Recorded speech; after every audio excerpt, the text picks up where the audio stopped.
Cajun, sausage, and shrimp scampi. This recipe right here will sweep you off your feet. Clean off your feet. I'm letting you know right now, this is absolutely amazing, so darn delicious, and I can't wait for you to try this one.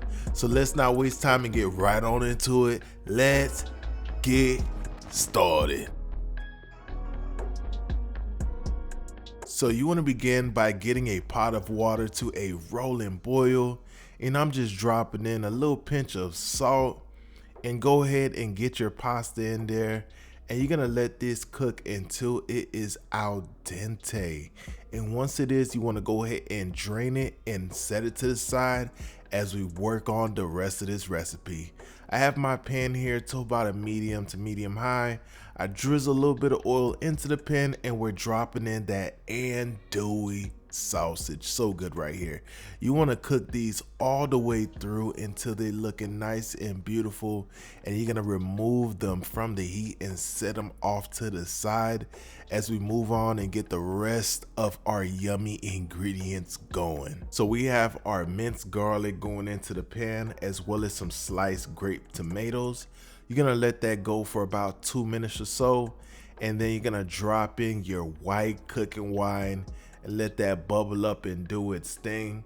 You go ahead and kind of crush up your tomatoes just a little bit, and once that's said and done, we're gonna drop in 1 stick of unsalted butter. Go ahead and get that into the pan, and you know we got to season this up proper. On the screen and in the description box, all the ingredients will be listed so you can get this yummy recipe going. So go ahead and let that simmer up, give it a mix, and we're gonna drop in our shrimp, peeled, deveined, tail-off shrimp. Get that in there and have them sitting in that yummy sauce. Go ahead and let it do its thing. You know shrimp takes no time to cook, so in about, I would say 4 minutes or so, you want to go ahead and reintroduce your andouille sausage to the party, and you're pretty much almost there, almost done. We got to toss in our pasta that we had sitting off to the side. We're going to sprinkle in a little bit of freshly chopped curly parsley. And if you want to, you can also sprinkle in a little bit of grated Parmesan cheese. That'll really set this off.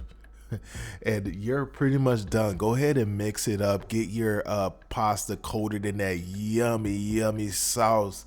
And go ahead and plate up. Grab your finest china out of the cabinet, because it is time to bust down. I hope you guys all enjoyed today's recipe. Don't forget to subscribe if you're new. Comment down below. Let me know what you think. Leave me a like. Rock that notification bell so you don't miss out on the latest video. And I will see you all on the next one. Deuces.